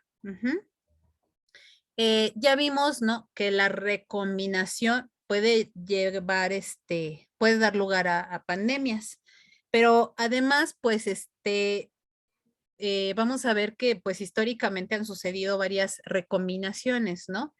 De la primera, digamos, de las primeras secuencias que se tienen son esta, de la influenza española en 1918. Aquí se vio que quien afectó o quien fue el causante de esa pandemia fue un virus aviar, un HN1. Aquí se considera, por los estudios que se han hecho, que fue un virus que pasó directamente de aves a humanos y de los humanos pues empezó a transmitir en la población. Y entonces este fue un virus H1N1 que pues no se recombinó, simplemente pasó directamente de las aves a los humanos. Y entonces aquí lo estamos representando con este color turquesa, ¿no? Tanto la hemaglutinina como la neuraminidasa son H1N1 y se cree que todos los segmentos pues justo vienen de este virus aviar, o sea que aquí no hubo, digamos, recombinación. Pero resulta que en 1957 este virus H1N1, que además ya estaba circulando entre los humanos, se encontró con este virus H2N2, probablemente en un cerdo, y entonces aquí hubo un rearreglo. Y entonces aquí lo que nosotros vamos a tener es que 3 nuevos segmentos vienen de este virus aviar, H2N2. Ujú. Y entonces ahora lo que tenemos es un virus que fue H2N2, porque pues justo agarró estos rojos, que fueron la hemaglutinina y la neuraminidasa, además de la polimerasa básica 1, las agarró del H2N2 y todos los demás fueron del H1N1. Entonces este virus ahora fue H2N2, produjo una pandemia que fue la influenza asiática de 1957, y este virus empezó a circular entre los humanos. Este virus, que ahora ya estaba aquí recombinado, se vuelve a recombinar en 1968, se encuentra con este virus H3. Este virus que fue el ejemplo que yo les di, ¿no? Que fue un H2 que se recombinó con un H3 que no sabíamos de qué neuraminidasa fue, pero el rearreglo ahora nos produce que dos segmentos, el H3 y el PB1, vengan ahora de este virus H3, este virus aviar, que es el amarillo. Y entonces ahora tenemos una triple rearreglante. ¿Qué quiere decir triple rearreglante? Que pues este nuevo virus tiene todavía algunos segmentos que venían de este H1N1, tiene segmentos que venían de este H2N2, este rojito, que es incluso la neuraminidasa, y tiene segmentos nuevos de este H3. Y entonces podemos ver que el hecho de que además una cepa ya se haya recombinado previamente no quiere decir que ahora no se pueda volver a recombinar. Y entonces esto es además lo que nos va dando un montón de variaciones a lo largo de los años, ¿no? De estos virus, y pues variaciones importantes que pueden incluso ser antigénicamente diferentes y que nos pueden producir una pandemia. ¿Hasta acá vamos bien? ¿No nos estamos haciendo bolas? Porque luego a mí se me lengua la traba y creo que les estoy diciendo una cosa y creo que les digo otra y bueno. Entonces vamos a ver históricamente pues las diferentes pandemias que se han producido por influenza.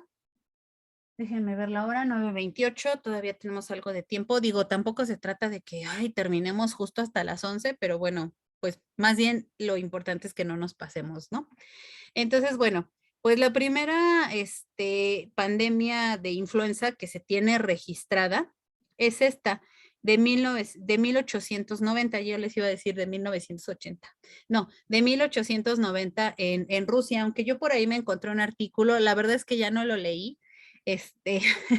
nada más leí el resumen, pero me encontré un artículo histórico, lo voy a leer a detalle y espero podérselos comentar cuando hablemos de coronavirus. Que decía, ¿no? Que hay serias sospechas de que realmente esta primer pandemia de influenza en realidad no fue producida por influenza, sino que fue producida por un coronavirus. Pero bueno, les digo, los voy a dejar ahí con esa espinita. Espero que se queden con esa espinita y que lo revisemos cuando hablemos de coronavirus. Digo, para no andarlo metiendo como en otros temas que no, ¿no? Entonces, pero bueno, por lo menos la gran mayoría de reportes históricos, pues lo tienen que es influenza, ¿no? Entonces, pues bueno, ya haremos una discusión sobre eso. Después la segunda pandemia de la que se tiene reporte, pues fue la pandemia más importante de influenza en todos los tiempos, que fue esta pandemia de influenza de 1918. Esta pandemia, pues fue la más mortífera de todas, solamente nos causó 50 millones de muertes, que incluso sobrepasó, ¿no? A los muertos de la Primera Guerra Mundial. Entonces, esta ha sido pues la pandemia de influenza más devastadora. Ahorita lo vamos a ver con un poquito de más detalle. Después pues viene hasta 1957, o sea, aquí pasaron un montón de años para que pues se presentara otra pandemia, que fue producida por este virus que yo les mencionaba, este H2N2 en 1957, y después además entró un H7N7 en 1959. Este no se volvió epidémico, o sea, no anduvo como circulando en toda la población, pero sí nos produjo aquí una pandemia. Después en 1968 entra este virus, ¿no? Que fue una triple rearreglante, que fue este H3N2. y pues también sigue circulando hasta nuestros días y mató a 700,000 personas, ¿no? En el mundo, entonces pues también no fue tan importante como que mató a 50 millones, pero pues obviamente también fue importante. De aquí de 1968, ay, déjenme, me cambio de presentación. Déjenme ver dónde están.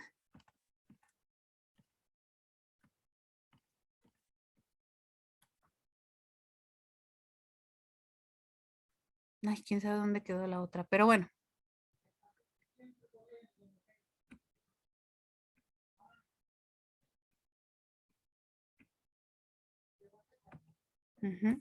Después de 1968, bueno, esta quedó ya como en una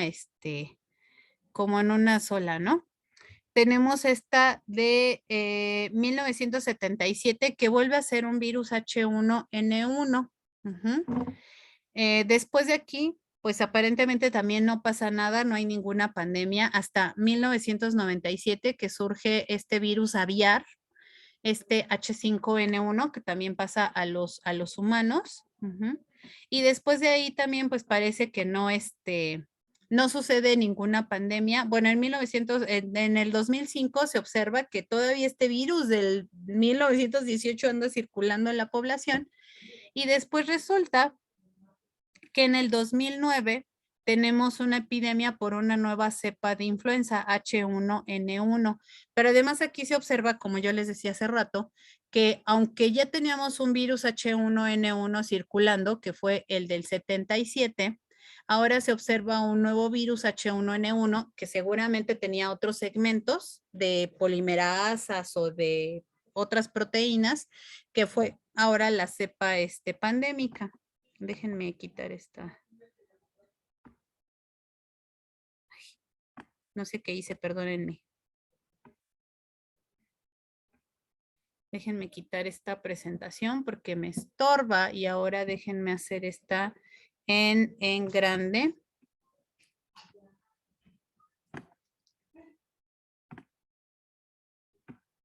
Porque no le puedo poner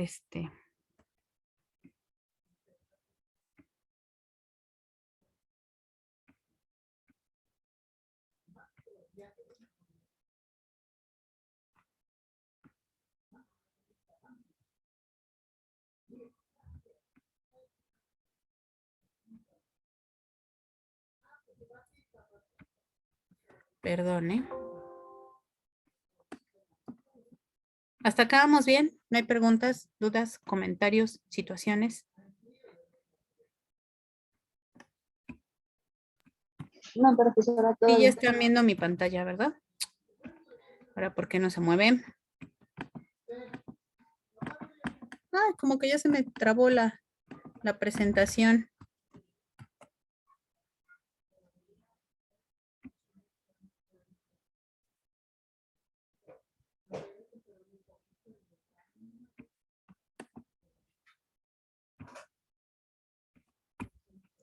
Bueno, creo que ya. Vamos a regresar.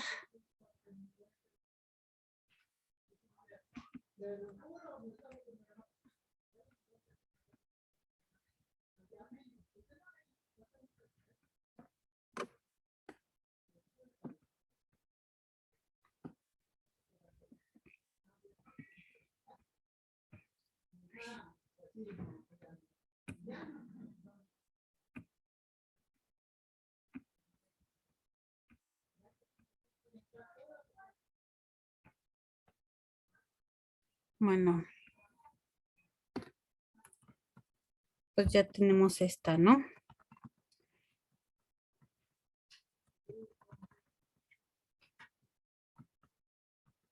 Bueno, entonces, ¿cuál fue el impacto realmente de esta influenza española? Pues bueno, hubo una gran cantidad de personas afectadas y como yo les decía, pues hubo incluso más muertos, ¿no? Que la Primera Guerra Mundial. Y pues podemos ver estas imágenes de fotografías de la pandemia, en donde incluso se ve, ¿no? Que eso nos suena familiar. que incluso lugares como gimnasios, escuelas, iglesias, pues eran adaptados, ¿no? Para, pues ahí con un montón de camas, pues simplemente para tener a los enfermos, pues de tanta gente que caía enferma, pues además de gravedad o pues de forma más severa, ¿no? También en ese momento pues se implementó el uso de cubrebocas y pues podíamos ver cubrebocas como de este estilo. Y bueno, algo que dice, a ustedes no les da clase la profesora Juanita, ¿verdad? Pero bueno, siempre recordar, ¿no? Que aunque se llama cubrebocas, pero pues también lo importante es que tape la nariz, ¿no? Porque pues yo creo que ustedes se han encontrado ahora con esto de la pandemia, pues un montón de gente que pues sí traen su cubrebocas y lo traen acá y dice, no, pues, ¿por dónde crees que entra el aire, no? ¿Y dónde entra el virus? Pero bueno, ahorita te lo doy. Están allá adentro, hija, los dejé en la mesa. Ujú. Entonces, pues en esta pandemia de 1918, pues también se implementó el uso de cubrebocas, ¿no? Incluso, por ejemplo, aquí se ve cómo estas enfermeras, pues se dedicaban, ¿no? A producir sus propios cubrebocas, también como ahora muchos lo hicimos, ¿no? O compramos por lo menos cubrebocas de tela. Entonces, pues esa fue una medida importante. Y pues bueno, la influencia española también llegó a México. Por ahí me encontré un artículo bueno, ya les puse en Classroom, incluso está en español, lo encontré en una revista, pues mexicana. Y entonces, pues más bien es un artículo un poquito como histórico, pero creo que sí nos da, sí nos habla, ¿no? De cuál fue el impacto de esa enfermedad en nuestro país. Y pues bueno, además recuerden que pues a veces no solamente son las condiciones de la enfermedad, como ya hemos comentado, ¿no? A veces también las condiciones socioeconómicas, políticas tienen un impacto en el desarrollo de las enfermedades. Y recuerden que en 1918 pues realmente nuestro país estaba, pues también en revolución, estábamos pasando por la revolución mexicana, entonces pues había ahí también muchos conflictos políticos, había muchas medidas que por ejemplo el gobierno federal dictaba y que gobiernos que pues obviamente no estaban como de acuerdo con el gobierno federal, pues no llevaban a cabo, ¿no? Entonces, pues también ahí era un cierto conflicto, estas cuestiones, ¿no? Entonces, pues bueno, se veía también un poquito como la diseminación de estas noticias, que pues obviamente no son falsas, pero que a lo mejor en algún momento dado, pues pueden ser alarmantes para la población, ¿no? Por ejemplo, este periódico donde dice, ¿no? Que si es influencia española la que hay en México, y pues bueno, eso fue lo que sucedió en esos tiempos. Otra pandemia que pues obviamente es de gran importancia, pues es la de influenza en el 2009. Afortunadamente esta no tuvo un impacto tan grande en el sentido de que no tuvo una mortalidad elevada, afortunadamente, pero pues obviamente sí tuvo un impacto mundial bastante fuerte, ¿no? Esta influenza empezó en México. El primer caso o el caso cero se dice que fue en Veracruz y de ahí se fue extendiendo en todo el país. De hecho, creo que ese dato no lo traigo acá. De hecho, en abril, pues fue cuando, en febrero se empiezan a reportar los primeros casos de este brote parecido a influenza. En abril se da el anuncio oficial de que pues es influenza y que es una nueva cepa pandémica.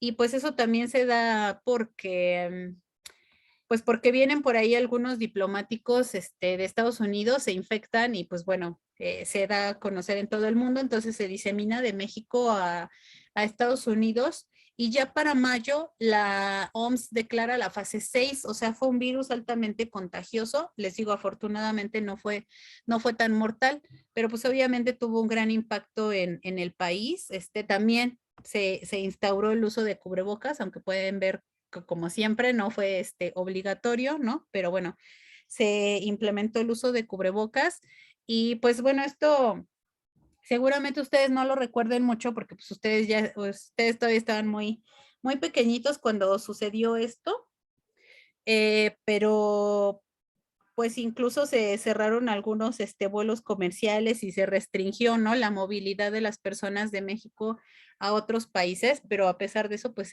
la epidemia no se pudo frenar y pues realmente afectó a muchos países en todo el mundo. Ujú. Pues veíamos esta situación en México, también se hizo una cuarentena que, aunque bueno, en este caso no fue así como de 2 años, como ahorita, sino que fue de 2 semanas. Y seguramente lo que ustedes sí se acuerdan es que no tuvieron clases, ¿no? En esa época, ustedes yo creo que iban en la primaria, a lo mejor andaban, como ¿cuántos años tenían en el 2009? Yo imagino que a lo mejor unos 7, 8 años, ¿no? Estaban ahí ustedes muy chiquitos. 8. 8, sí, sí, sí, ya estaban todavía ya muy babies. Ajá, de hecho me acuerdo que nos dieron, bueno, fue la primera vez que yo vi un gel antibacterial, entonces lo estaban implementando así muy, muy fuerte y a partir de ese año siempre hubo gel antibacterial o siempre lo pedían las maestras, eso. Y también pasaba que nos dieron un jabón, de ese de Rosa Venus, nos dieron un jabón a cada quien y nos formaban en el patio y todo eso, no fue un cubrebocas, un jabón y otra cosa creo que era sanitaria y de ahí ya no fuimos a la escuela. Eso es lo único de lo que yo me acuerdo. Y después también que decían que era puro invento del gobierno y todo eso. Así lo típico, ¿no? Las teorías conspiranoicas, que yo siempre digo, o sea, sí, ciertamente no dudo que los gobiernos lo ocupan para su beneficio y los ricos para beneficiarse también ellos, pero bueno, esa es otra cosa, ¿no? Pero de que los virus existen y pues nos causan daño, pues sí existen, ¿no? Pero sí, sí es cierto, ¿no? Pues se llegó a decir se llegaron a hacer esos comentarios, pero pues sí veíamos justo imágenes como esta, ¿no? De muy poca gente en las calles porque pues justo estábamos todos en cuarentena, ¿no?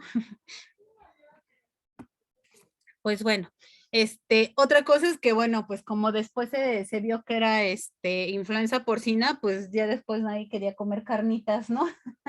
Y entonces, pues bueno, obviamente esta fue una reacción, pues no adecuada, porque pues obviamente pues el virus no pasa a través de los alimentos, especialmente si los cocinas, ¿no?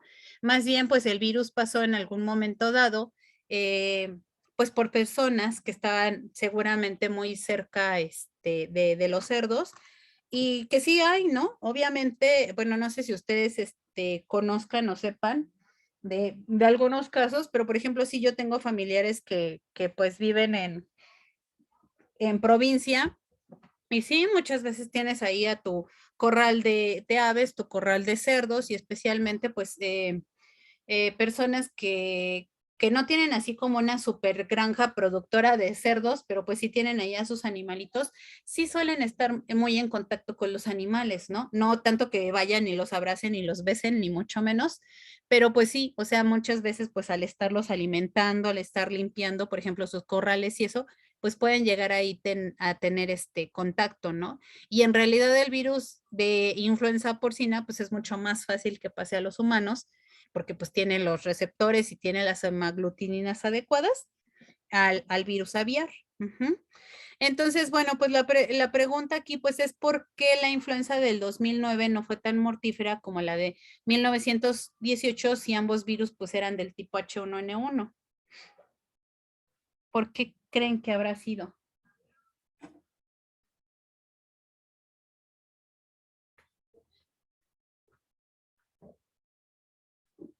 ¿Cuál habrá sido la diferencia?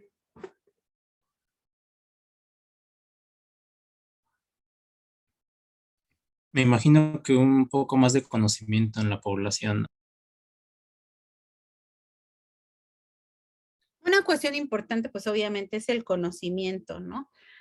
Al final, pues ya decíamos, o sea, esto, aunque creo yo que en realidad el virus no se detectó tan rápido, pero sí, o sea, ya como les digo, si en febrero empezaron a surgir los casos y en mayo ya se había declarado la pandemia, ya se sabía qué secuencia era el virus, ya se sabía que era un virus pandémico, pues obviamente es más fácil tomar medidas, ¿no?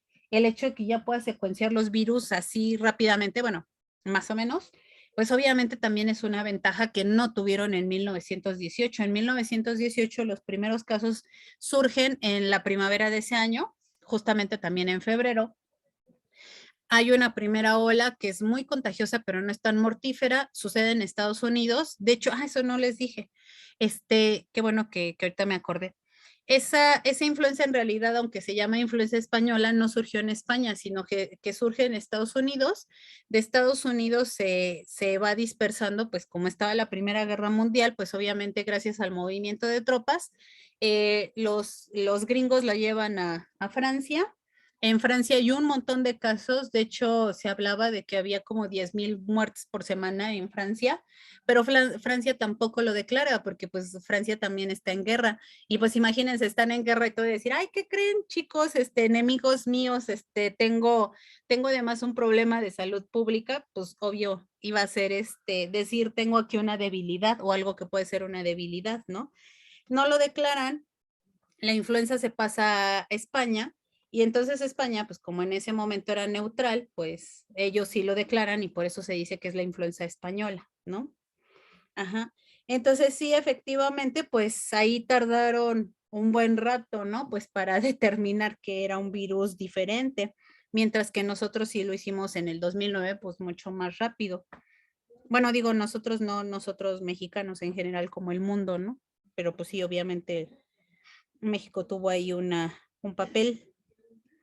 ¿Qué otra cosa pudo haber sido?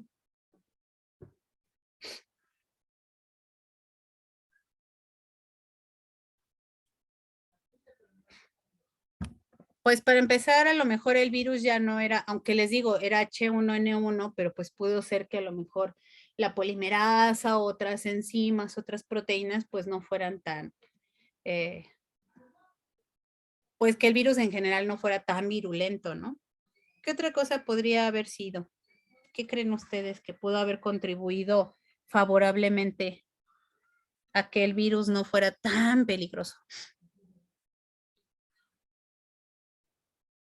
Que ya contamos con qué, que no teníamos en el 1918, aparte de conocimientos.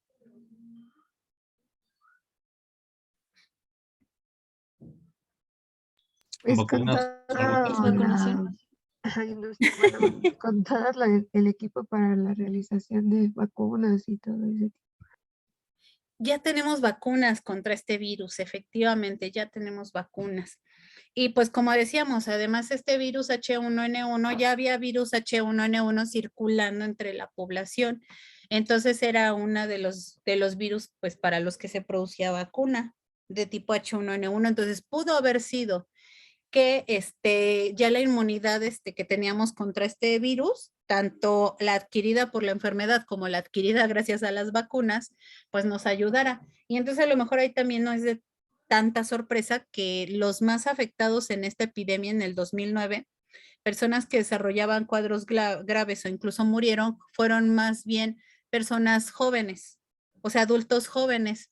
Los niños y los adultos mayores, que pues además casual son los que reciben la vacuna, fueron menos afectados. Entonces sí pudo haber sido esta cuestión también. ¿Qué otra cuestión pudo haber sido? Por ahí vi o escuché varias voces, aunque no les entendí, lo siento.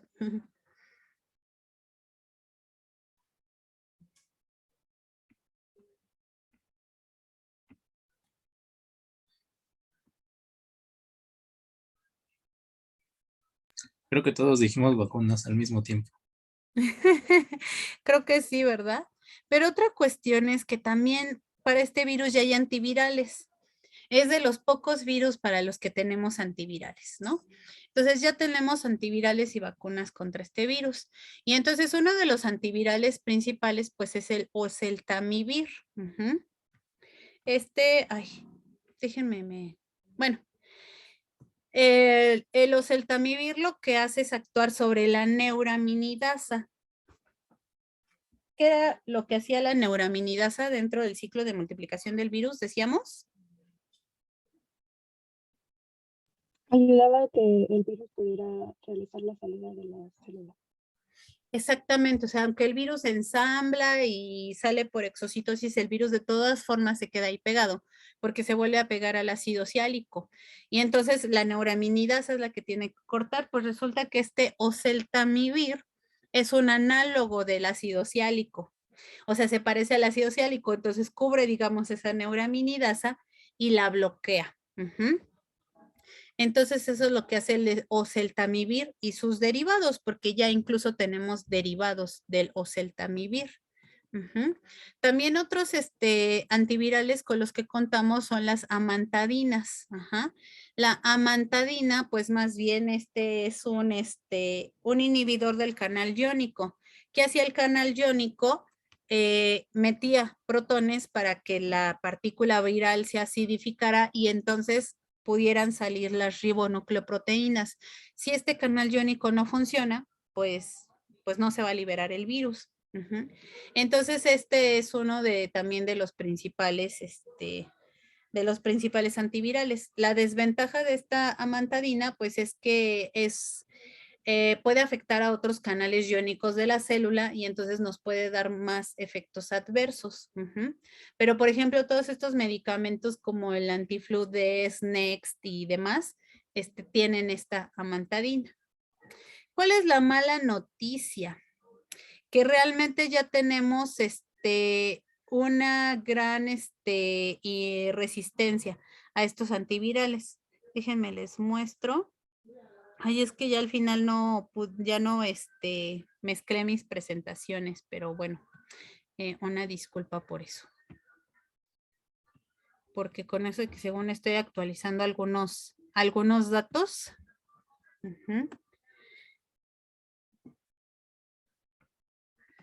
Pero bueno, creo que esa tablita sí la puse aquí. El problema con estos antivirales es que realmente los virus están presentando mucha resistencia a ellos. Y entonces, ya más en los últimos minutitos, les digo que yo me aprovecho, ¿no? Hasta el último. Bueno, entonces tenemos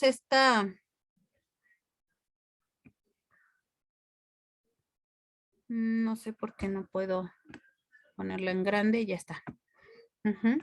Sí, el problema es que hemos tenido una gran resistencia. Y vean, por ejemplo, antes de la pandemia, realmente, este es el porcentaje de cepas resistentes. Vean, las cepas de influenza de tipo H3N2, que son las cepas que estaban circulando principalmente, el 100% son resistentes a amantadina. O sea, ya prácticamente no tenemos cepas sensibles a amantadina. Vean que, por ejemplo, también entre el 2015 y el 2016, este artículo que les estoy mostrando aquí se escribió por ahí del 2018. O sea, son como los datos más recientes que ellos tienen y observen. La influenza pandémica desarrolló rápidamente resistencia a amantadina también. El 100% de las cepas son resistentes. La influenza H3N2, perdón, pues ya era de por sí resistente, o sea, antes de la pandemia, y pues obviamente después de la pandemia, pues con mayor razón. Pero vean que también, por ejemplo, para oseltamivir, la cepa que estaba circulando, ¿no? La H3N2, pues es pues todas son sensibles o todas las cepas que se han probado son sensibles a oseltamivir, pero vean que la H1N1 era prácticamente ya todas resistentes, o sea, 98% de resistencia, pues ya, gracias, ¿no? Mejor ya no me pongan oseltamivir. Afortunadamente, el oseltamivir sí fue efectivo contra la influenza pandémica, que fue la del 2009. Ahí le daba a casi todas, ¿no? Al contrario. Pero bueno, pues ese es un problema, ¿no? Que ya, por ejemplo, para amantadina ya prácticamente, pues todo es resistente para amantadina, ¿no? Más que aquí pues la cepa estacional, pero vean, o sea, ya a partir del 2016, pues ya realmente no tenemos cepas de influenza que sean sensibles a amantadina. para zanamivir, que es un derivado del oseltamivir, todavía no hemos detectado resistencia, o bueno, por lo menos hasta este artículo que les digo que se escribió en el 2018, todavía no se había detectado resistencia. Pero vean, con estos números, la verdad es que no sería de extrañar que no sé, a lo mejor para el 2030 ya realmente, por poner un año, ¿no? Ya no haya realmente cepas que sean sensibles a casi ningún antiviral. Entonces, este es el problema grave que estamos teniendo ahorita con influenza. Y entonces, pues, como yo les decía, ¿no? Por ejemplo, todos estos antivirales que nos venden o todas estas formulaciones, ¿no? Que te dicen, ay, pues además de que nosotros combatimos los síntomas, también atacamos el virus, la verdad es que ya no es cierto, ¿no? Ya realmente prácticamente no hay cepas de virus de influenza que sean sensibles a los adamantanos. Entonces realmente pues ese antiviral ya no está siendo efectivo. Y pues bueno, nada más pues ahora, como les decía, afortunadamente hay vacunas. ¿Cuál es el problema con las vacunas también? Porque pues no todo es miel sobre ovejas, sobre hojuelas. Ya realmente, pues, aunque tenemos vacuna, pero el problema es que, como decíamos, este virus varía mucho y si bien no siempre va a haber recombinaciones y no van a estar cada año saliendo cepas pandémicas, ni mucho menos, pero como sí hay mucha variación, mutaciones puntuales, pues es posible que incluso esas mutaciones puntuales, pues nos den la generación de nuevos virus. Entonces, ¿qué es lo que se hace? Pues se toma casi siempre la cepa que está circulando, como se ve aquí, y se hace una recombinación con una cepa que crece bastante bien en estos embriones de pollo. Y entonces se hacen cepas aquí recombinantes para producir vacunas. Se seleccionan aquellas cepas que pues tengan tanto la hemaglutinina y la neuraminidasa o aquellas recombinantes que tengan la hemaglutinina y la neuraminidasa de la cepa que está circulando y esa es la que se produce en más embriones de pollo. Se cosecha el líquido alantoideo y ya simplemente se inactiva y se purifica, ¿no? Entonces esa es la forma en la que se producen las vacunas. Entonces, como pueden ver ustedes también la vacuna, pues no necesariamente va a ser una vacuna que realmente te proteja al 100%, porque puede ser que la cepa que estaba circulando el año pasado, pues no sea la que circula este año, ¿no?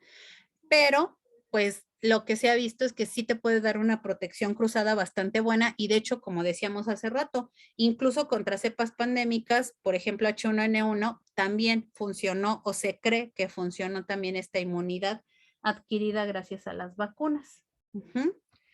Entonces, bueno chicos, ya no tenemos más tiempo para preguntas, ya son las 9:59. Entonces lo dejamos aquí, pero pues si hay preguntas, dudas, comentarios o algo,